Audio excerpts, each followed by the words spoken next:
Thank you, Presiding Officer. In today's society, access to justice is just as important as access to healthcare and education. Our judges and courts should be there for us all, like our hospitals and schools. And access to all of these should not be hindered in any way by status, education or income.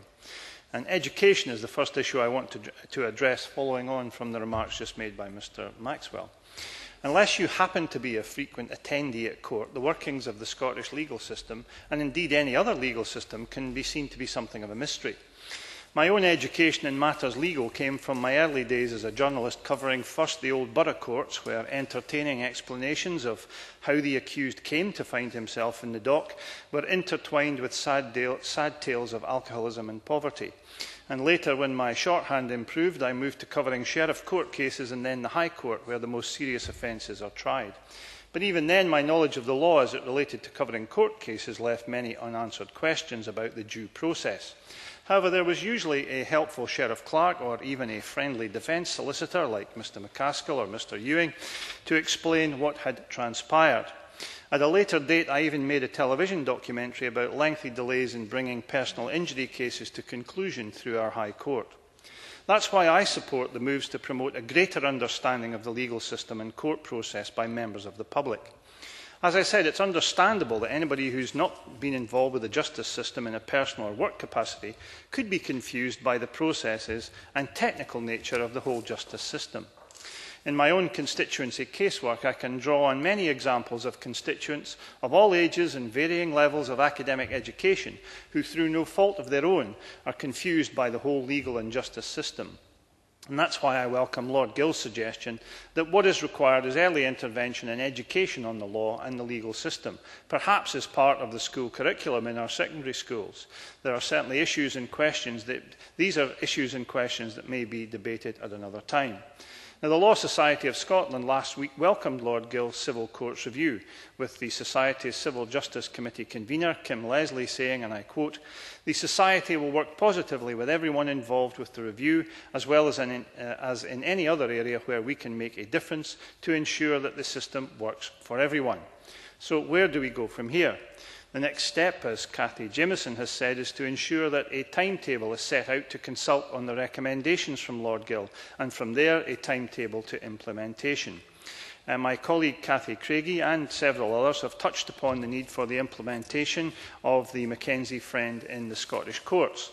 The Cabinet Secretary knows of my interest in third-party rights of representation, and indeed only a couple of months ago the Association of Commercial Attorneys finally earned the right to appear in court, but only after a very lengthy and what at times seemed to be an obstructive process from the Scottish legal establishment.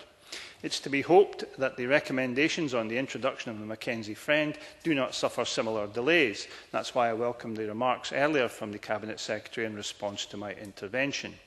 What we need to do is to take forward Lord Gill's enlightened recommendation on the McKenzie Friend in an expeditious manner, and the first thing that can be done is for the courts to grant McKenzie Friend rights with immediate effect. There is no need for legislation from this Parliament on this issue.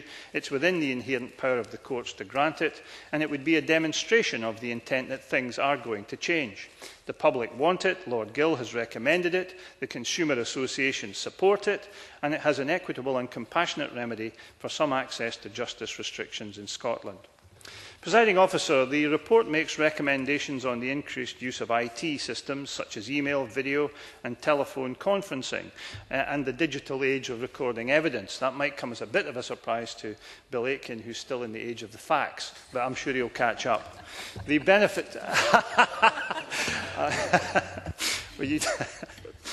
The benefits to the environment and cost savings to the government on implementing these recommendations are clear. It would also result in a significant reduction in delay and expense for members of the public. But there is a price to this progress. We are currently going through the process of unification of the district courts in Scotland. Many of these courts were not fit for purpose because they could not meet the demands of IT systems required for a modern 21st century justice system. To bring the rest of the justice system online and have a more effective utilisation of staff time and court space requires considerable additional capital expenditure. Lord Gill has already looked at models used in other parts of the world, such as Singapore, Israel and the US federal courts. He's also looked in detail at systems used closer to home in the County Court Bulk Centre based in Northampton. He may not have these answers today, but the Cabinet Secretary must put costings next to some of these ideas. How much is it going to cost to implement these recommendations? How much could be saved on a yearly basis? Will this produce a more efficient and effective justice system? How much will the ongoing costs of maintaining any new systems be? And how much to recruit an unspecified number of new full-time sheriffs? As the Scottish courts are funded by the Scottish Government, it's only appropriate that the Cabinet Secretary brings these answers to this Parliament, but I fear we can't expect him to do that today. Now, one of the principles underpinning Lord Gill's review is that it should have regard to the effective and efficient employment of the resources of others. What this review is currently missing is what the financial consequences will be. There's little idea of the current cost of the civil justice system and little guidance of the costs or savings of any of its recommendations. Now, some may say that you cannot put a price on justice, but you can put a price on how justice is administered. And I trust the Cabinet Secretary will bear that in mind when he hopefully takes forward some of the recommendations in this report.